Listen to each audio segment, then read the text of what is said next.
बिस्मिल्लाहिर्रहमानिर्रहीम। Good evening viewers, programme the law show के साथ ज़ाकिर ख़ान आपकी खिदमत में हाज़िर है। हमारी प्रोग्राम हर ट्यूसडे को शाम 6 से 7 बजे के दरमियान वीनस टीवी पे होता है। आपको कोई भी कानूनी मसला है तो इस प्रोग्राम में कॉल करके मुझसे बात कर सकते हैं। मैंने अपने पिछले प्रोग्राम में भी जिक्र किया था, ये मार्च का महीना 29 मार्च जो यूके का आर्टिकल 50 का जो डेडलाइन थी एज सच के यूके ईयू से बाहर निकलेगा, 29 मार्च को ख़त्म हो रही है। और आज बड़ा इम्पोर्टेंट दिन है क्योंकि अभी जैसे कि हम बात कर रहे हैं, आज तकरीबन 1 घंटे में पार्लियामेंट वोट भी करेगी दोबारा। जो थेरेसा मे साहिबा की, जो हमारी प्राइम मिनिस्टर है, उनकी जो विड्रॉल डील है उस पर पार्लियामेंट वोट करेगी। तो ये 1-2 हफ्ते जो हैं वो बड़े इम्पॉर्टेंट हैं और देखना ये है कि किस तरफ सिचुएशन जाती है और डील होती है नहीं होती, रेफरेंडम होता है नहीं होता, जनरल इलेक्शंस होते हैं नहीं होते, और अगर ऐसी कोई बात होती है तो उस पर फिर क्या इम्पैक्ट होता है ईयू जो यहाँ पे रेजिडेंट्स हैं या उनके डिपेंडेंट्स हैं। जैसा कि गवर्नमेंट ने कहा है, वैसे तो यही एक अंडरस्टैंडिंग है, गवर्नमेंट ने कहा भी है कि जो ईयू सिटीजन्स यहाँ पे रह रहे हैं या जो उनके डिपेंडेंट हैं, अगर वो यहाँ पे रह रहे हैं 29 मार्च से पहले आए हैं और फिर अगर ट्रांजिशनल पीरियड 20 दिसंबर 2020 तक का है, इसमें आते हैं, तो उनको यहाँ पे रहने की, परमानेंट रहने की इजाज़त दी जाएगी। अपना वो टाइम पूरा करके परमानेंट रेजिडेंस के लिए अप्लाई कर सकेंगे। लेकिन फिर भी बहरहाल जब तक कोई सिचुएशन क्लियर नहीं होती, जो कि अगले चंद दिनों में होपफुली क्लियर हो जाएगी और नेक्स्ट टाइम जब हम बैठेंगे मैं आपके सामने इस शो में इंशाल्लाह, तो सिचुएशन शायद ज़रा क्लियर हो तो मैं ज़रूर जिक्र करूँगा। तो आप ज़रूर ये प्रोग्राम हमारा देखते रहें। इंशाल्लाह जब भी कोई अपडेट होती है ईयू सिटीजन्स पे, उनके डिपेंडेंट्स, उनके राइट्स पे और डील नो डील पे, तो इंशाल्लाह मैं ज़रूर बताऊँगा। जब आप कॉल करते हैं, स्क्रीन पर हमारा स्टूडियो का नंबर आ रहा है, इसी नंबर पे कॉल करके आप मुझसे इस वक्त डायरेक्ट बात कर सकते हैं। जब आप कॉल करते हैं तो बराए मेहरबानी अपने टीवी का वॉल्यूम ज़रूर बंद कर दिया करें ताकि बग़ैर किसी डिले के आपकी मुझसे बात हो सके। अपना सवाल मुख्तसर रखें। मेरी कोशिश होती है कि ज़्यादा से ज़्यादा कॉलर्स से हम बात कर सकें, तो अपना सवाल बराए मेहरबानी मुख्तसर रखें। उसके अलावा जब आपकी इस प्रोग्राम में मुझसे बात हो जाती है तो प्लीज़ अपने प्लीज़ उसके बाद मुझसे बात करने के बाद भी बेहतर ये होता है कि किसी भी वकील के पास जाके अपना केस डिटेल में ज़रूर डिस्कस कर लिया करें, क्योंकि मैं हमेशा ये कहता हूँ मेरे पास इस प्रोग्राम में इतना वक्त नहीं होता कि मैं आपसे आपका पूरा केस डिटेल में डिस्कस कर सकूँ। तो मैं नहीं चाहता किसी किस्म की कन्फ्यूजन हो। अगर आपकी इस प्रोग्राम में मुझसे बात नहीं हो सकती और आप मुझसे रब्ता करना चाहें तो मेरा ईमेल एड्रेस, जब हम ब्रेक पे जाते हैं तो उस वक्त ईमेल एड्रेस मेरा आता है और प्रोग्राम के आखिर में भी, तो उस ईमेल एड्रेस पे आप प्रोग्राम के बाद भी किसी वक्त भी रब्ता कर सकते हैं। अगर आप हमारा यूट्यूब, ये प्रोग्राम हम यूट्यूब पे भी अपलोड करते हैं, अगर वो उस पर भी देखना चाहें तो जैक सोलिसिटर्स, ZAKK सोलिसिटर्स का यूट्यूब चैनल पे जाके आप इस प्रोग्राम को अगले दिन देख सकते हैं। तो हम अपने आज के प्रोग्राम के अपने पहले कॉलर की तरफ चलते हैं। हेलो, अस्सलाम वालेकुम, मैं सलमान लंदन से बात कर रहा हूँ। जाकिर भाई, आपका प्रोग्राम बहुत अच्छा होता है और आप डिटेल में हम लोगों को नॉलेज देते हैं। वालेकुम अस्सलाम। सबसे पहले सलमान साहब बहुत शुक्रिया आपके जो आपने इतने अच्छे कलमात कहे हैं। जी बोलिए, क्या आज आपका सवाल है? जी जाकिर भाई, मैं एंड ऑफ दिस मंथ मुझे Tier 2 एक्सटेंशन की एप्लीकेशन मुझे अप्लाई करना है जी। और मैं फर्स्ट मेरा जो Tier 2 था मेरा, वो दिसंबर 2015 में मैंने अप्लाई किया था। तो मेरा सवाल ये है कि क्या मुझे मेरे एम्प्लॉयर को, मैं एक्सटेंशन के लिए जा रहा हूँ, तो मेरे एम्प्लॉयर को जो इमिग्रेशन स्किल चार्ज होता है वो देना होगा? क्योंकि Tier 2 गाइडेंस के अंदर होम ऑफिस की लिखा हुआ है कि जो लोग एक्सटेंशन के लिए जाएंगे वो उनको नहीं देना। तो प्लीज़ इस बारे में डिटेल में मुझे फ़ोन पे बता दें। जी सलमान साहब, देखें बात ये है इसमें कि इसमें कुछ उनकी होम ऑफिस की गाइडेंस में अगर आप देखें तो डेट्स के भी हवाले दिए हुए हैं कि इस डेट से नहीं देना, और अगर जो अब नए आ रहे हैं उनका इमिग्रेशन स्किल सरचार्ज करना पड़ता है। तो अभी मुझे एग्जैक्टली तो डेट नहीं याद, लेकिन अगर आप को तकलीफ़ ना हो तो आप मुझे एक ईमेल कर दें। मेरा ईमेल एड्रेस ब्रेक पे जब हम जाएंगे तो उस वक्त आएगा स्क्रीन पे और प्रोग्राम के आखिर में भी, तो आप मुझे ईमेल अपनी डेट्स के साथ कर दें तो मैं इंशाल्लाह आपको कंफर्म कर दूंगा। मैं एग्जैक्टली कि आप पे इमिग्रेशन स्किल सरचार्ज आपको एम्प्लॉयर को देना पड़ेगा या नहीं देना पड़ेगा। उम्मीद करता हूँ सलमान साहब कि आपको आपके सवाल का जवाब मिल गया होगा। बहुत शुक्रिया। नेक्स्ट कॉलर की तरफ चलते हैं। हेलो, अस्सलाम वालेकुम सर। वालेकुम अस्सलाम। कौन सा बोल रहे हैं? हुसैन बात कर रहा हूँ बार्सिलोना से। जी हुसैन साहब बार्सिलोना से, बोलिए क्या सवाल है आपका? सर मैं यूके से इधर आया था बगैर वीज़े के ना। जी। वाइफ में जो मेरी है वो ब्रिटिश है, तो अभी उसने वीज़े के लिए अप्लाई किया है, तो वो उन्होंने कुछ पेपर मांगे हैं मेरे इमिग्रेशन हिस्ट्री के लिए। जी। वो बताएंगे कि वो मैं कैसे लूँ, क्योंकि मेरा तो यूके में कोई केस नहीं था ना असाइलम का। हाँ, मैंने FLRO अप्लाई की थी 2012 में, तो वो चलते चलते 2014 में एंड हुई थी। तो मेरे पास तो कोई भी डॉक्यूमेंट नहीं है, उन्होंने मेरे पेपर रोके हुए हैं। तो बता सकते हैं आपसे कि उन्होंने मेरे आपसे ये स्पेनिश अथॉरिटीज वहां पे आपकी वाइफ ने वहां पे आपके लिए अप्लाई किया ना? जी जी। तो आपसे स्पेनिश अथॉरिटीज ने जो आपकी एप्लीकेशन उन्होंने मांगे? जी, उन्होंने कहा कि अपने जो 3-4 साल की इमिग्रेशन हिस्ट्री के पेपर हमें प्रोवाइड करें। देखें, इसमें तो ऑब्वियसली अगर आपसे वो इमिग्रेशन पेपर्स मांग रहे हैं, अगर और अगर आपसे पूछ रहे हैं कि आपने किसी और EU कंट्री में आपने टाइम गुजारा है, जो कि अगर UK में आपने गुजारा है, तो आपको उनको एक्सप्लेन करना पड़ेगा आपको कि आपने वहाँ पे एप्लीकेशन की थी जो कि सक्सेसफुल नहीं हुई थी। जो भी एप्लीकेशन की थी उसकी डिटेल आप उनको बता सकते हैं, और फिर उसके हिसाब से, क्योंकि अगर आपके पास कोई वीज़ा नहीं था यहाँ पे UK का, तो आप वो वीज़ा तो नहीं दे सकते ना। जो आपकी एप्लीकेशन थी यहाँ पे जो आपने की थी उसकी आप एक्सप्लेनेशन दे सकते हैं उनको। सर वो पेपर मांग रहे हैं, कोई वो कह रहे हैं कोई वहाँ से पेपर चाहिए, तो कहाँ से वो कैसे मिलेंगे? अब पेपर देख, आपके पास वीज़ा तो कोई नहीं था ना यहाँ पे? नहीं। तो अगर तो वो किसी वीज़े के पेपर मांग रहे हैं तो जी 2011 में स्टूडेंट वीज़े पे आया था मैं जी। तो जो आपके पास, देखिए जो आपके पास है वो आप उनको दे दें। अगर आप स्टूडेंट वीज़े पे आए थे, आपके पास वो उसकी कॉपी तो आपके पास होगी, या आपका पासपोर्ट आपके पास होगा, वो आप दे सकते हैं। उसके बाद अगर आपने FLRO एप्लीकेशन की थी, उसकी आप एप्लीकेशन की कॉपी अगर आपके पास है तो आप उनको दे सकते हैं।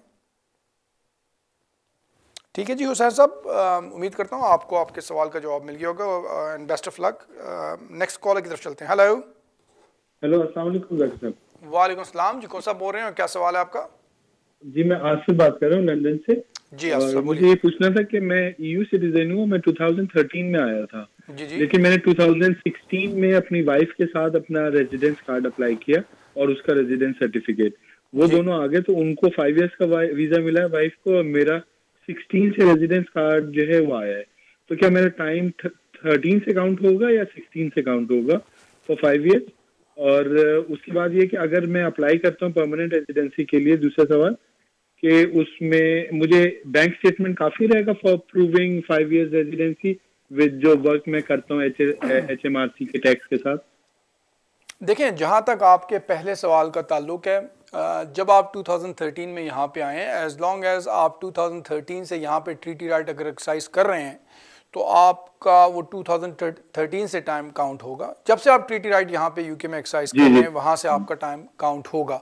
बाकी आप जो ये बात कर रहे हैं कि बैंक स्टेटमेंट्स, तो बैंक स्टेटमेंट्स प्लस आपका एम्प्लॉयमेंट हिस्ट्री, आपकी पे स्लिप्स, आपकी P60s, आपका इनलैंड रेवेन्यू से अगर सारा रिकॉर्ड निकलवाते हैं। मैं वैसे सेल्फ एम्प्लॉयड हूँ, तो इनलैंड रेवेन्यू से आप अपने डॉक्यूमेंट्स ले सकते हैं। उसके अलावा यहाँ पे आपने अगर काउंसिल टैक्स वगैरह दिए है, बिल्स वगैरह, ये सारी चीज़ें आप दे सकते हैं। जितनी ज़्यादा चीज़ें होंगी उससे ज़्यादा प्रूफ होगा कि आप यहाँ पे रह रहे थे। बहुत शुक्रिया आसिफ साहब। नेक्स्ट कॉलर की तरफ चलते हैं। हेलो। हेलो, अस्सलाम वालेकुम। वालेकुम अस्सलाम। कौन सा बोल रहे हैं? हाँ जी, मैं अरशद बोल रहे हैं जाकिर साहब लंदन तो। जी अरशद साहब बोलिए, क्या सवाल है आपका? हाँ जी, मेरा सवाल है कि मैं बायोमेट्रिक दिते सी दिसंबर 20 दिसंबर ਨੂੰ ਤੇ ਹੁਣ तक कोई रिप्लाई नहीं आया। ये पूछना सी कितना टाइम लग जाता? आपकी कौन सी एप्लीकेशन है, किस किस्म की? मैं जी लास्ट ईयर अप्रैल ਦੇ ਵਿੱਚ ਹਿਊਮਨ ਰਾਈਟ ਪਾਇਆ ਸੀਗਾ, ਮੇਰੇ ਸੱਟਾਂ ਲੱਗੀਆਂ, GP ने भी ਲੈਟਰ ਦਿੱਤਾ ਸੀ ਮੈਨੂੰ ਇੱਥੇ ਸਟੋਂਗ ਕੇ ਬੰਦੇ ਤੇ ਹਮਲਾ ਹੋਇਆ ਪਾਕਿस्तान एविडेंस ਦੇ ਨਾਲ। अच्छा, तो देखें बायोमेट्रिक्स अगर आपके 20 दिसंबर को हुए हैं, अभी तकरीबन 3 महीने होने लगे हैं, ठीक है, तो जब आपने एप्लीकेशन दी थी वहाँ से तकरीबन 6-8 महीने लग जाते हैं और बाज़ का ज़्यादा भी लग जाता है एप्लीकेशन डिसाइड होने में। अगर आपकी अभी बायोमेट्रिक्स के हुए 3 महीने हो गए हैं तो कोई ऐसी परेशानी वाली बात नहीं है। जैसे कि मैंने कहा है, जब आप एप्लीकेशन देते हैं ऐसी एप्लीकेशन में 6 महीने के आसपास का टाइम लग जाता है और बाज़ का ज़्यादा टाइम लग जाता है, लेकिन ये नहीं कहा जा सकता कि एग्जैक्टली अगर आपने बायोमेट्रिक्स 20 दिसंबर को दिए हैं तो कितने अरसे में आपका फ़ैसला आ जाएगा। आप फ़िलहाल वेट करें। बहुत शुक्रिया अर्शद साहब। नेक्स्ट कॉलर की तरफ चलते हैं। हेलो। अस्सलाम। वालेकुम सलाम। कौन सा बोल रहे हैं? मैं एहसन बोल रहा हूँ लंदन से।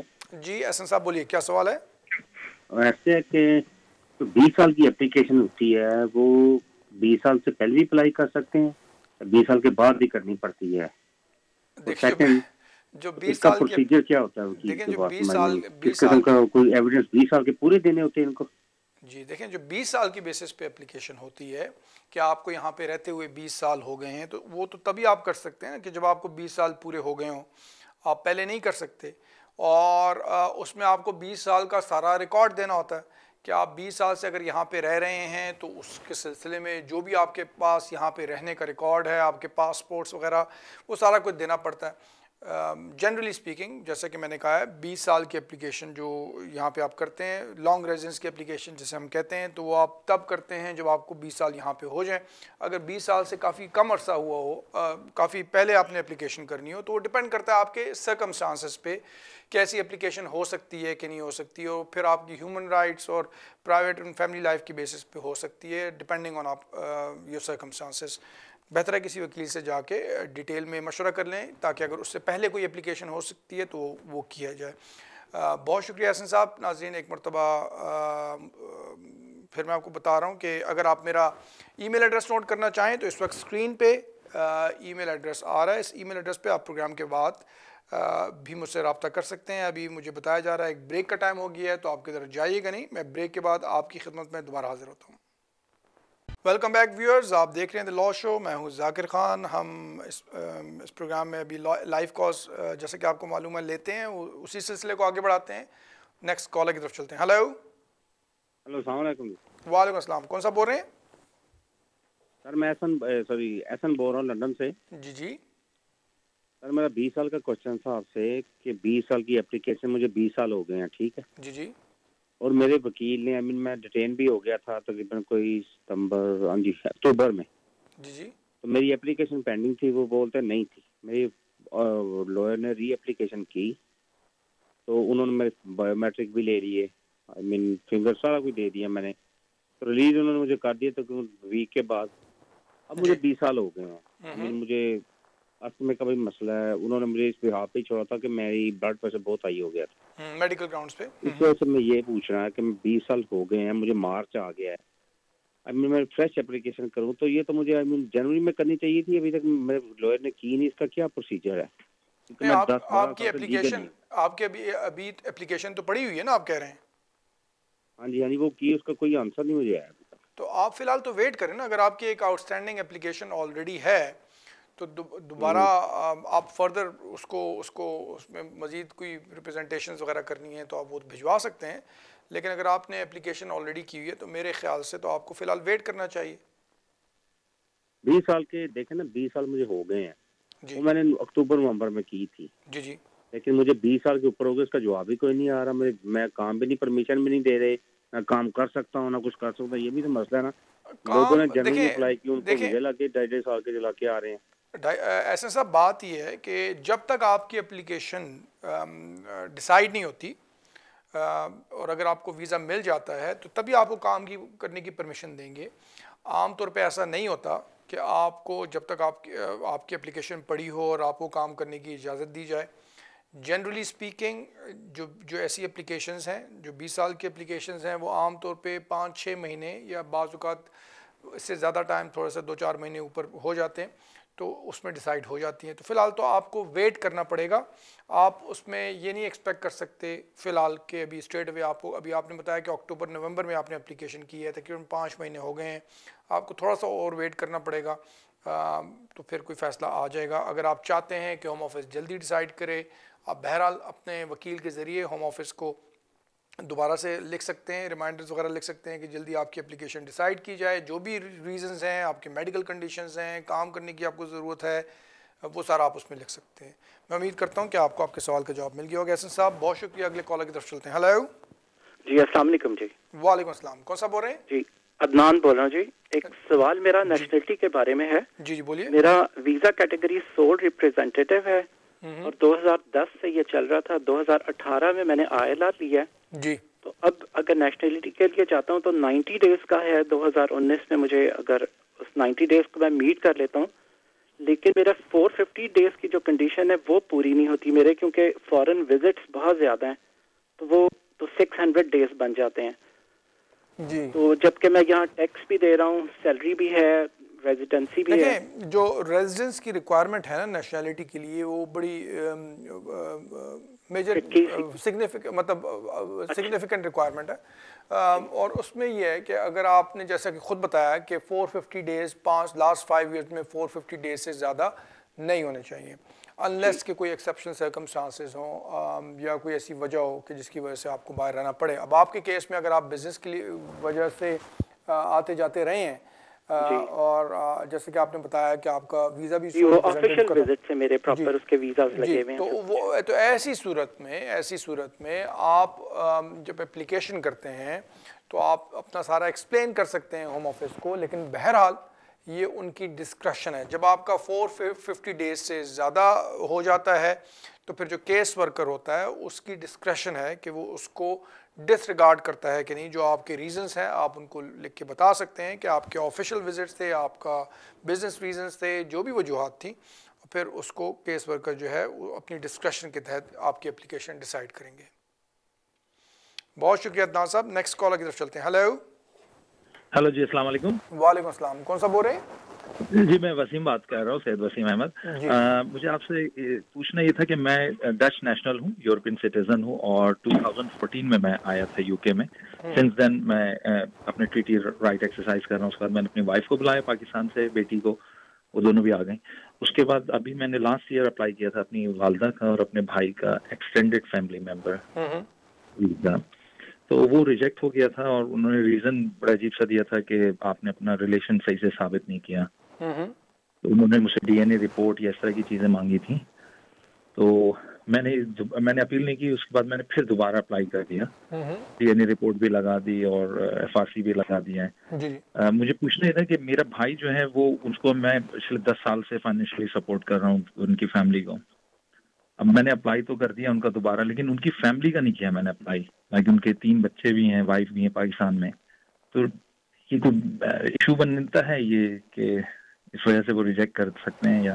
देखिए, ऑफ कोर्स इशू तो बन सकता है, क्योंकि अगर आप अपने भाई को सपोर्ट कर रहे हैं और वो भाई की फैमिली भी है, तो फिर भाई की फैमिली का क्या होगा और वो उनको क्यों नहीं आपने वो किस पे डिपेंडेंट हैं और नहीं है।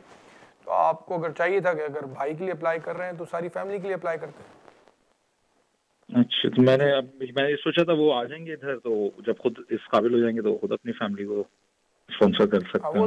वो फिर जरा थोड़ा सा मुश्किल हो जाता है। बहरहाल मुझे आपके पूरे सर्कमस्टांसेस का तो नहीं मालूम, लेकिन बेहतर इस सिलसिले में ये है कि आप किसी वकील के पास जाके इसको डिटेल में डिस्कस कर लें। जो आपने मुझे बताया है उस हिसाब से तो मेरे ख्याल में आपको भाई और पूरी फैमिली के लिए अप्लाई करना चाहिए था और वो आसान भी हो जाता आपके लिए। अगर आप फैमिली को पूरी सपोर्ट कर रहे हैं तो अगर आप भाई के लिए अप्लाई कर रहे हैं साथ उनकी फैमिली के लिए भी कर लेते तो वो आसान हो जाता कि अगर भाई को मिलता है तो सारी फैमिली को भी मिल जाता। तो जैसा कि मैंने कहा है वसीम साहब, बेहतर है किसी वकील के पास जाके डिटेल में इसको डिस्कस कर लें।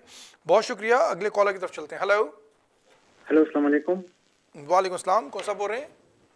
मेरा नाम हसन है, मैं लीड से बात कर रहा हूँ। जी हसन साहब बोलिए, क्या सवाल है आपका?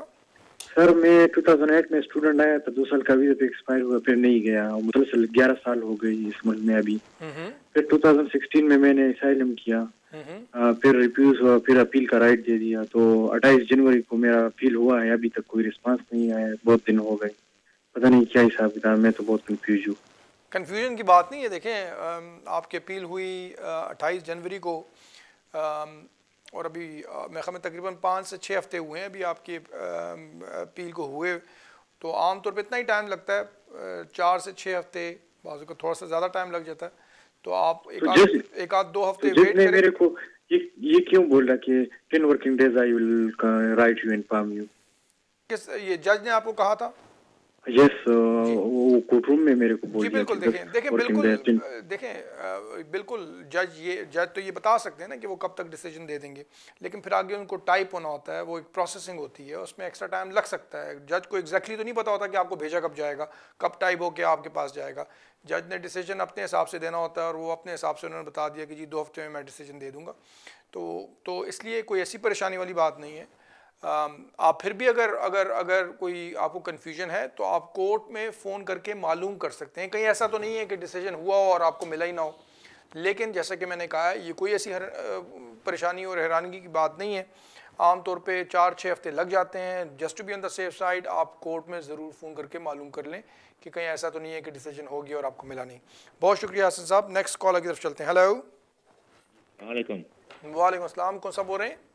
जी मैं फारूक बोल रहा हूँ। जहाँ मैं आया था 2008 में, मेरा ओवर स्टे हो गया था। जी। हेलो अस्सलाम वालेकुम। वालेकुम अस्सलाम फारूक साहब। जी मैं सुन रहा हूँ आपका सवाल, बोलिए क्या सवाल है?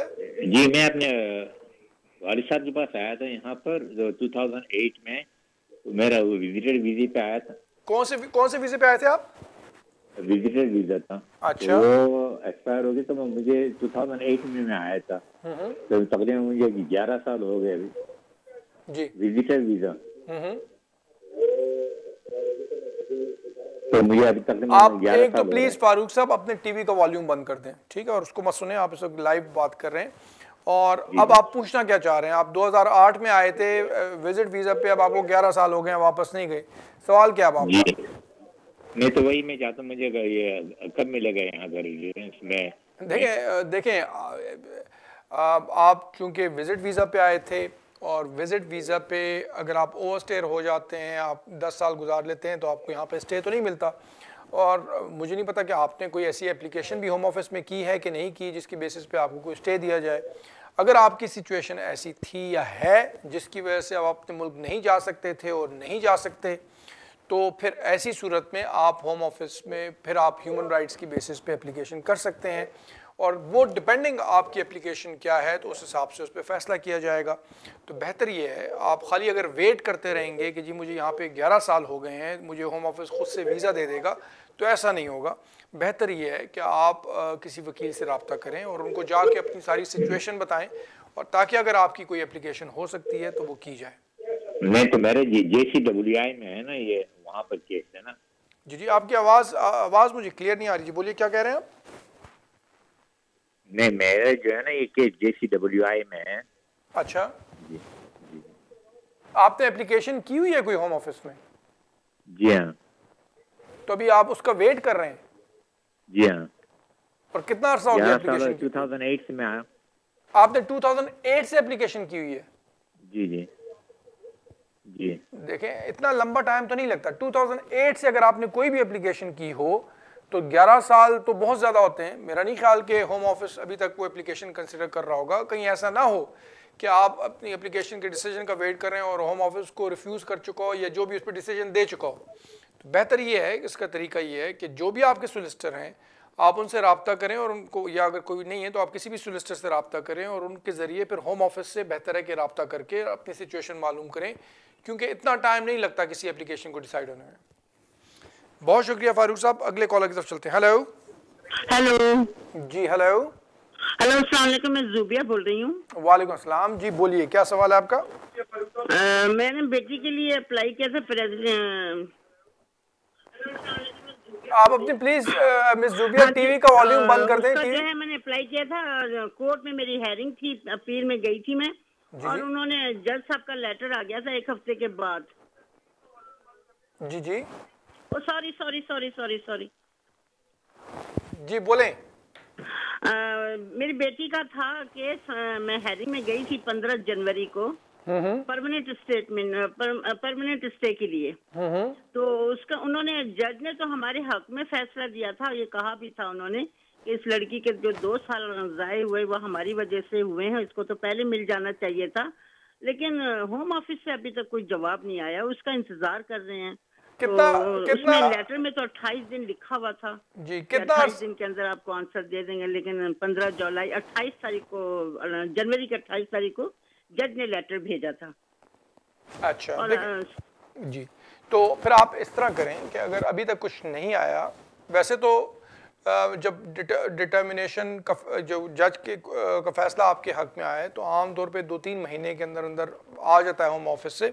लेकिन अगर आप चाहते हैं, अभी तकरीबन 5-6 हफ्ते हुए हैं आपके केस को डिसाइड हुए, तो अगर आप चाहते हैं तो आप जो है appeal implementation unit home office से रब्ता कर सकते हैं कि जी आपका इस तरह केस का फैसला आपके हक में हुआ था और कितना मज़ीद टाइम लगेगा आपको बायोमेट्रिक कार्ड आने में, तो होपफुली फिर मामला ज़रा जल्दी हो जाएगा। बहुत शुक्रिया। आपसे ये पूछना था, ये कितने दिन लग जाते हैं वैसे तकरीबन? जी मैंने वही बताया, मैंने वही बताया अभी शुरू में कि तकरीबन 2 से 3 महीने लग सकते हैं। तो अभी तकरीबन आपके हिसाब से 4-5 हफ्ते हुए हैं। थोड़ा सा अगर आप वेट करें, लेकिन अगर बहरहाल आप रब्ता करना चाहें तो होम ऑफिस से रब्ता कर सकते हैं इस सिलसिले में। बहुत शुक्रिया, thank you so much, thank you very much. Next collar की तरफ चलते हैं। हेलो हेलो, अस्सलाम वालेकुम। वालेकुम अस्सलाम जी, कौन सा बोल रहे हैं और क्या सवाल है आपका? जी मुझे मालूम करना है, एक जैसे आप दूसरों को बहुत अच्छे मशवरे देते हैं तो मैं उम्मीद रखती हूँ आप मुझे भी देंगे। जी मैं बिल्कुल कोशिश करूंगा। एक्चुअली हम लोगों ने 7 साल की बेस पे अप्लाई किया था, तो तकरीबन 2 साल हो गए हैं, कोई भी जवाब नहीं आया। किसी ने हमें मशवरा दिया था कि एमपी के थ्रू आप उनको रिमाइंडर भेजें, तो हम ये सोचे कि क्या ये ऐसा करना बेहतर है या हमें वेट करना चाहिए, और अगर हम वहाँ भेजते हैं एमपी के थ्रू तो कितना टाइम लगता है, और इन केस अगर ना में जवाब आता है तो हमारे पास कितना टाइम है आगे सब प्रोसीजर करने का, और आगे क्या प्रोसीजर हमें करना होगा? देखें, पहले तो मुझे ये बताएं कि आपके कितने बच्चे हैं? 2। और बच्चों की एज क्या है? एक 5 साल का है और एक मतलब 9 का हो गया। 9 का हो गया। और जब आपने एप्लीकेशन की थी तो वो 7 साल का था? जी। और ऑब्वियसली दोनों बच्चे। और आपको यहाँ पे रहते हुए कितना अर्सा हो गया टोटल? तकरीबन 10 साल। 10 साल। देखिए बात यह है कि जितना एप्लीकेशन पे टाइम लग रहा है उतना आपकी एप्लीकेशन मेरे हिसाब से ज़्यादा मज़ीद स्ट्रॉन्ग हो रही है।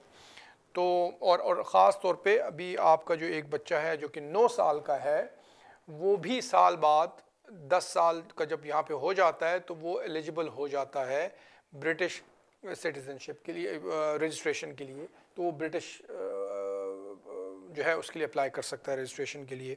तो ऐसी सूरत में मैं अगर अभी तक उन्होंने कोई डिसीजन नहीं दिया, मैं समझता हूँ कि ऑब्वियसली आप काफ़ी फ्रस्ट्रेशन होती है कि 2 साल से आप वेट कर रहे हैं, लेकिन मेरे हिसाब से अगर आप थोड़ा सा मज़ीद वेट करें, ख़ास तौर पे जब बच्चा अगर उस वक्त तक फ़ैसला नहीं आता, बच्चा आपका ब्रिटिश भी हो जाता है, तो आपको केस बहुत ज़्यादा मजबूत हो जाता है। इसलिए मेरे हिसाब से तो आपको थोड़ा सा वेट करना चाहिए। लेकिन बहरहाल अगर आप चाहते हैं कि जल्दी केस का फ़ैसला हो तो आप एमपी के ज़रिए होम ऑफिस से रब्ता कर सकते हैं, और ऐसी सूरत में शायद आपको केस का फ़ैसला जल्दी हो जाए, ज़रूरी नहीं है। और जहाँ तक आपने बताया कि आपने पूछा प्रोसीजर क्या होगा, तो अभी तो फ़िलहाल आप डिसीजन का वेट करेंगे। जब डिसीजन आ जाता है उसके अगर आपके हक़ में होता है तो फिर तो ठीक है, लेकिन अगर नहीं होता तो फिर आपको अपील का राइट मिलेगा और फिर आप अपील करेंगे, उस पर भी तकरीबन सवा साल का टाइम लग जाया करता है। अगर आप चाहें और आपकी कोई वकील नहीं है तो बेहतर ही है किसी वकील से जाके डिटेल में अपना केस भी डिस्कस कर लें। बहुत शुक्रिया। नेक्स्ट कॉलर की तरफ चलते हैं। हेलो। अच्छा, मुझे बताया जा रहा है कि ब्रेक का टाइम हो गया। मेरा ईमेल एड्रेस नाज़रीन व्यूअर्स अगर आप नोट करना चाहते हैं तो ये ईमेल एड्रेस इस वक्त स्क्रीन पे आ रहा है। जैसे कि मैंने कहा एक ब्रेक का टाइम हो गया तो ब्रेक पे जाते हैं, किधर जाइएगा नहीं, थोड़ी देर में दोबारा हाजिर होता हूँ। बिस्मिल्लाहिर्रहमानिर्रहीम। Good evening viewers, programme the law show के साथ ज़ाकिर ख़ान आपकी खिदमत में हाजिर है। हमारी प्रोग्राम हर ट्यूसडे को शाम 6 से 7 बजे के दरमियान वीनस टीवी पे होता है। आपका कोई भी कानूनी मसला है तो इस प्रोग्राम में कॉल करके मुझसे बात कर सकते हैं। मैंने अपने पिछले प्रोग्राम में भी जिक्र किया था, ये मार्च का महीना 29 मार्च जो यूके का आर्टिकल 50 का जो डेडलाइन थी एज सच के यूके ईयू से बाहर निकलेगा, 29 मार्च को ख़त्म हो रही है। और आज बड़ा इम्पोर्टेंट दिन है क्योंकि अभी जैसे कि हम बात कर रहे हैं, आज तकरीबन 1 घंटे में पार्लियामेंट वोट भी करेगी दोबारा, जो थेरेसा मे साहिबा की, जो हमारी प्राइम मिनिस्टर है, उनकी जो विड्रॉल डील है उस पर पार्लियामेंट वोट करेगी। तो ये 1-2 हफ्ते जो हैं वो बड़े इम्पॉर्टेंट हैं और देखना ये है कि किस तरफ सिचुएशन जाती है और डील होती है नहीं होती, रेफरेंडम होता है नहीं होता, जनरल इलेक्शंस होते हैं नहीं होते, और अगर ऐसी कोई बात होती है तो उस पर फिर क्या इम्पैक्ट होता है EU जो यहाँ पे रेजिडेंट्स हैं या उनके डिपेंडेंट्स हैं। जैसा कि गवर्नमेंट ने कहा है, वैसे तो यही एक अंडरस्टैंडिंग है,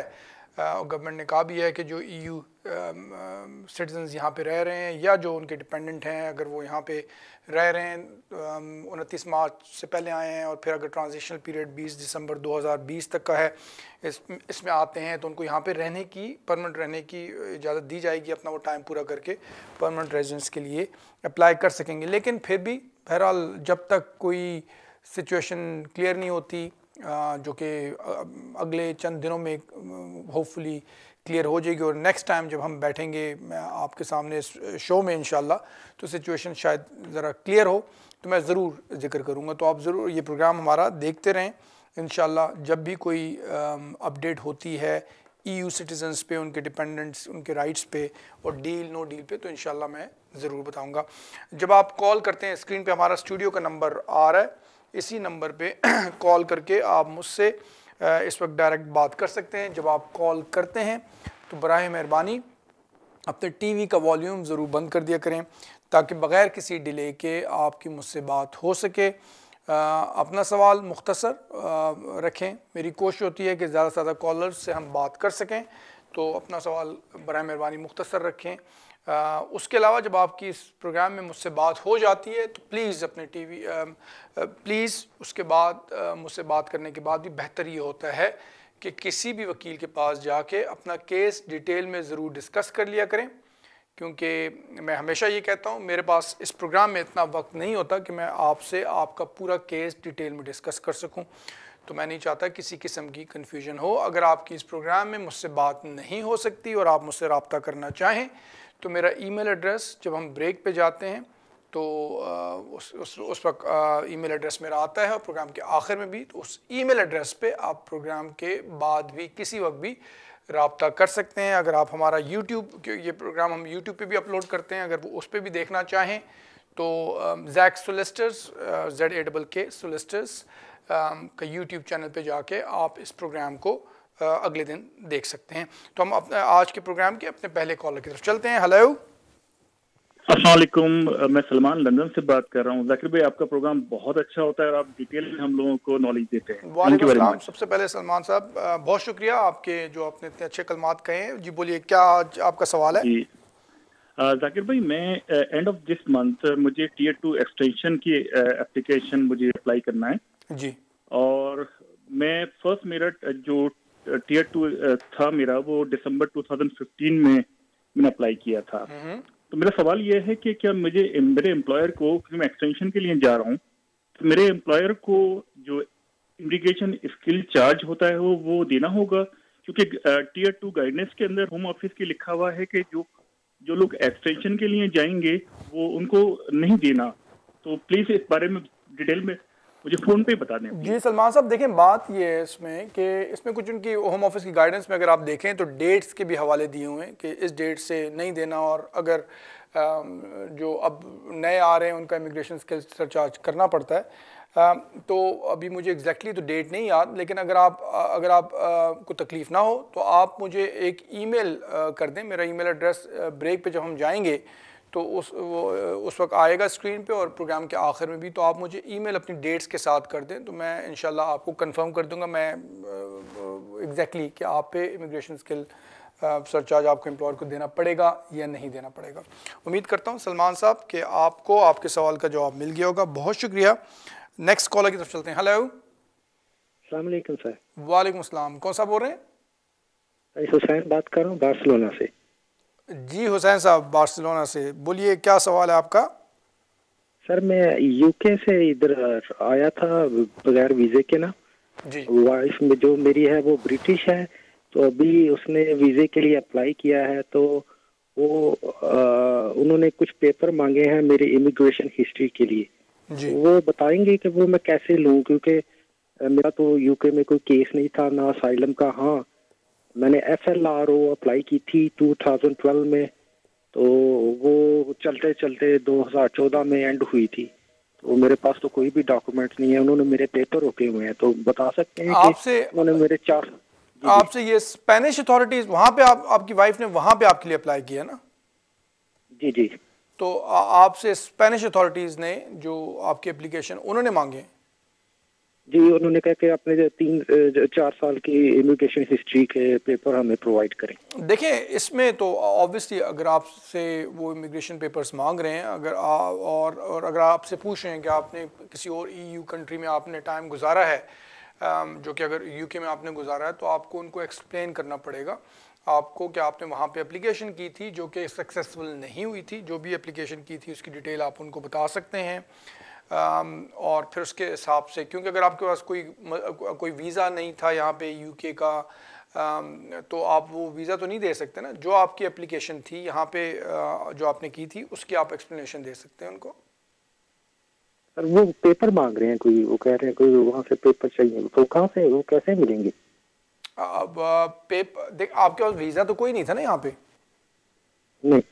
तो अगर तो वो किसी वीज़े के पेपर मांग रहे हैं तो जी 2011 में स्टूडेंट वीज़े पे आया था मैं यूके में। तो जो आपके पास, देखिए जो आपके पास है वो आप उनको दे दें। अगर आप स्टूडेंट वीज़े पे आए थे, आपके पास वो उसकी कॉपी तो आपके पास होगी, या आपका पासपोर्ट आपके पास होगा, वो आप दे सकते हैं। उसके बाद अगर आपने FLRO एप्लीकेशन की थी, उसकी आप एप्लीकेशन की कॉपी अगर आपके पास है तो आप उनको दे सकते हैं।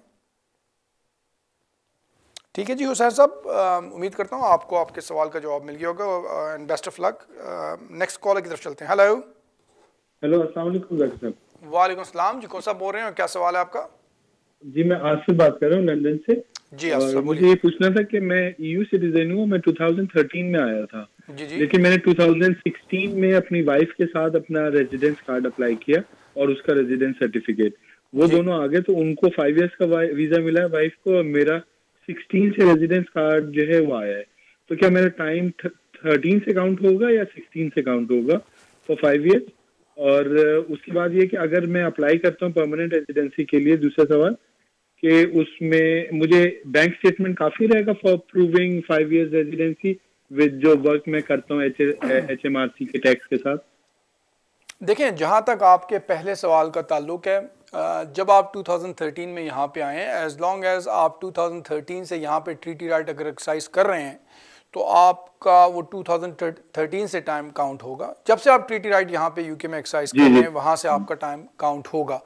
बाकी आप जो ये बात कर रहे हैं कि बैंक स्टेटमेंट्स, तो बैंक स्टेटमेंट्स प्लस आपका एम्प्लॉयमेंट हिस्ट्री, आपकी पे स्लिप्स, आपकी P60s, आपका इनलैंड रेवेन्यू से अगर सारा रिकॉर्ड निकलवाते हैं। मैं वैसे सेल्फ एम्प्लॉयड हूँ, तो इनलैंड रेवेन्यू से आप अपने डॉक्यूमेंट्स ले सकते हैं। उसके अलावा यहाँ पे आपने अगर काउंसिल टैक्स वगैरह दिए है, बिल्स वगैरह, ये सारी चीज़ें आप दे सकते हैं। जितनी ज़्यादा चीज़ें होंगी उससे ज़्यादा प्रूफ होगा कि आप यहाँ पे रह रहे थे। बहुत शुक्रिया आसिफ साहब। नेक्स्ट कॉलर की तरफ चलते हैं। हेलो अस्सलाम वालेकुम। वालेकुम सलाम, कौन सा बोल रहे हैं? हाँ जी, मैं अरशद बोल रहे हैं जैकब साहब, लंदन तो। जी अरशद साहब बोलिए, क्या सवाल है आपका? हाँ, मेरा सवाल ये है कि मैं बायोमेट्रिक दिते सी दिसंबर 20 दिसंबर ਨੂੰ ਤੇ ਹੁਣ ਤੇ कोई रिप्लाई नहीं आया। ये पूछना सी कितना टाइम लग जाता? आपकी कौन सी एप्लीकेशन है, किस किस्म की? मैं जी लास्ट ईयर अप्रैल ਦੇ ਵਿੱਚ ह्यूमन राइट ਪਾਇਆ ਸੀਗਾ, ਮੇਰੇ ਸੱਟਾਂ ਲੱਗੀਆਂ, जीपी ने भी ਲੈਟਰ ਦਿੱਤਾ ਸੀ ਮੈਨੂੰ ਇੱਥੇ ਸਟੋਂਗ ਕੇ ਬੰਦੇ ਤੇ ਹਮਲਾ ਹੋਇਆ पाकिस्तान एविडेंस के नाम। अच्छा, तो देखिए बायोमेट्रिक्स अगर आपके 20 दिसंबर को हुए हैं, अभी तकरीबन 3 महीने होने लगे हैं, ठीक है? तो जब आपने एप्लीकेशन दी थी वहाँ से तकरीबन 6-8 महीने लग जाते हैं, और बाज़ का ज़्यादा भी लग जाता है एप्लीकेशन डिसाइड होने में। अगर आपकी अभी बायोमेट्रिक्स के हुए 3 महीने हो गए हैं तो कोई ऐसी परेशानी वाली बात नहीं है। जैसे कि मैंने कहा है, जब आप एप्लीकेशन देते हैं, ऐसी एप्लीकेशन में 6 महीने के आसपास का टाइम लग जाता है, और बाज़ का ज़्यादा टाइम लग जाता है। लेकिन ये नहीं कहा जा सकता कि एग्जैक्टली अगर आपने बायोमेट्रिक्स 20 दिसंबर को दिए हैं तो कितने अरसे में आपका फैसला आ जाएगा। आप फ़िलहाल वेट करें। बहुत शुक्रिया अर्शद साहब। नेक्स्ट कॉलर की तरफ चलते हैं। हेलो वालेकुम सलाम, कौन सा बोल रहे हैं? मैं एहसन बोल रहा हूँ लंदन से। जी एहसन साहब बोलिए, क्या सवाल है? ऐसे है कि तो 20 साल की एप्लीकेशन होती है, वो 20 साल से पहले भी अप्लाई कर सकते हैं, 20 साल के बाद भी करनी पड़ती है? देखिए जो 20 इसका साल की प्रोसीजर क्या होता है? देखिए जो 20 साल का कोई एविडेंस 20 साल के पूरे देने होते हैं इनको? जी देखें, जो 20 साल की बेसिस पे एप्लीकेशन होती है कि आपको यहाँ पे रहते हुए 20 साल हो गए हैं, तो वो तो तभी आप कर सकते हैं कि जब आपको 20 साल पूरे हो गए हों, आप पहले नहीं कर सकते। और उसमें आपको 20 साल का सारा रिकॉर्ड देना होता है कि आप 20 साल से अगर यहाँ पे रह रहे हैं तो उसके सिलसिले में जो भी आपके पास यहाँ पे रहने का रिकॉर्ड है, आपके पासपोर्ट्स वगैरह, वो सारा कुछ देना पड़ता है। जनरली स्पीकिंग जैसे कि मैंने कहा है, 20 साल की एप्लीकेशन जो यहाँ पे आप करते हैं, लॉन्ग रेजिडेंस की एप्लीकेशन जिसे हम कहते हैं, तो वो आप तब करते हैं जब आपको 20 साल यहाँ पे हो जाएं। अगर 20 साल से काफ़ी कम अरसा हुआ हो, काफ़ी पहले आपने एप्लीकेशन करनी हो, तो वो डिपेंड करता है आपके सर्कमस्टांसेस पे कि ऐसी एप्लीकेशन हो सकती है कि नहीं हो सकती, और फिर आपकी ह्यूमन राइट्स और प्राइवेट एंड फैमिली लाइफ की बेसिस पे हो सकती है, डिपेंडिंग ऑन आप योर सर्कमस्टांसेस। बेहतर है किसी वकील से जाके डिटेल में मशवरा कर लें, ताकि अगर उससे पहले कोई एप्लीकेशन हो सकती है तो वो किया जाए।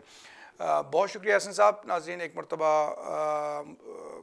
फिर मैं आपको बता रहा हूँ कि अगर आप मेरा ईमेल एड्रेस नोट करना चाहें तो इस वक्त स्क्रीन पे ईमेल एड्रेस आ रहा है। इस ईमेल एड्रेस पे आप प्रोग्राम के बाद भी मुझसे रब्ता कर सकते हैं। अभी मुझे बताया जा रहा है एक ब्रेक का टाइम हो गया है, तो आपकी तरफ जाइएगा नहीं, मैं ब्रेक के बाद आपकी खिदमत में दोबारा हाजिर होता हूँ।